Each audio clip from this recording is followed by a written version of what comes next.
Hello everyone, and welcome to the Prologue and Chapter 1 clears of my 0% low turn count playthrough of a Vestrian Tale. Starting off with Prologue, this is the first of 2 escape maps in this game, and right away there's a fork of the road for our heroes. We can either go north through this breakable wall, where this place is a lot more lightly guarded, or we can go left, which has a whole bunch of enemies that will slow us down. No prizes for which path I end up taking, but I end up being really gung-ho about it and have a chance of death even on this very first turn with our Lord Zeke. Being a thief, he has 6 movement as compared to the regular 5. He's our most mobile unit, and I charge him right into the middle of danger. As long as he dodges that axe armor, he is totally safe, at least in this phase, of course. But you'll notice I made a couple confusing decisions there in turn 1. They went by kind of quickly, but the main one that you can still kind of see is that my soldier is carrying my healer. So I'm not going to get the chance to heal outside of using vulneraries this turn, which is very confusing, but with an escape map, you really want to design your clear around your least mobile unit, and all of these 5-move chumps are fighting for that least mobile unit slot,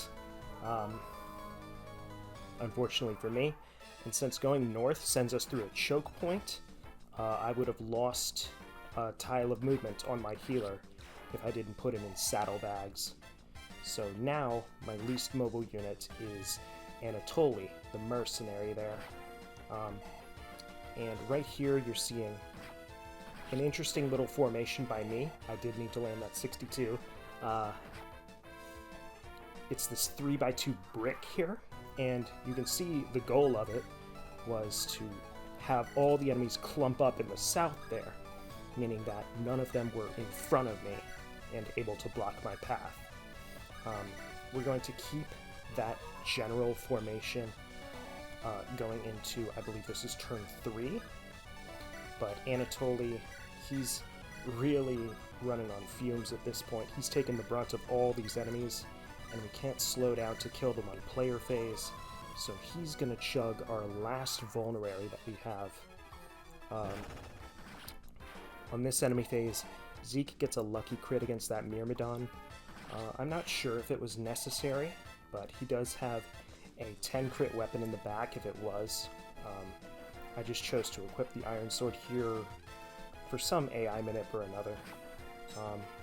Don't worry, his path is right back to being blocked by that Armor Knight. But thanks to the Archer that we have, she's kind of the Jagen of this group. She has the equivalent of a silver bow as a personal weapon, and she's just going to one-round that armor flat out. Zeke, for his part, isn't quite that powerful, but he does have a personal magic sword to really chunk the boss here, and we can just finish him off with our new recruit. Carmela has the II, which is an axe that always deals 10 damage and can never miss, so pretty good boss kill there. And right here is one of my proudest plays that I have to maximize the reliability of this enemy phase. You'll notice I did 2 strange things. 1, I shoved that one fighter, and 2, I got rid of Anatoly's Iron Sword. Shoving the fighter is just so he can't charge and hook around to attack Zeke or someone and just block me off from escaping this upcoming turn. But getting rid of the Iron Sword is to minimize our damage here. If Anatoly had the Iron Sword equipped, that soldier that attacked him would deal 1 extra damage, and you can see he lived on 1 HP, making this, I believe, the only enemy phase in this clear that does not have a chance of death. Or rather, a chance of failure, but with that said, we are going to finish up Prologue in 5 turns, and now we'll be moving on to Chapter 1. Chapter 1 is a significantly smaller map than Prologue was, so forgive me if I'm a little light on the details here. This is going to be a quick and dirty little 2-turn. It was almost a 1-turn, but we are 1 damage short on the boss. It is a kill boss, and it's also the first map with preps. And you're going to see a couple confusing moves by me here, some of which are justified, some of which are a little shady.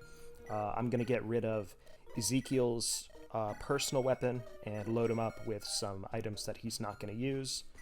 And I'm going to sell a whole bunch of my regular weapons in order to buy an iron axe. This leaves my soldier completely unequipped for this clear. But if you'll look at the map, that majestic green wyvern over in the top right really sticks out to you. I hope she does, because she's going to be the boss killer of this clear, and she's going to be the combat carry of the run. This is Alva. She's got good enough stats for just about everything I need her to do, and unfortunately she is 1 strength short of killing the boss.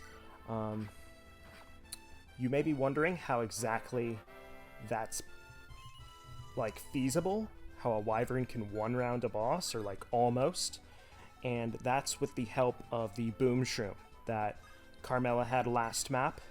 This is a little AoE splash damage item, and that reduces the boss to 9 HP in this enemy phase.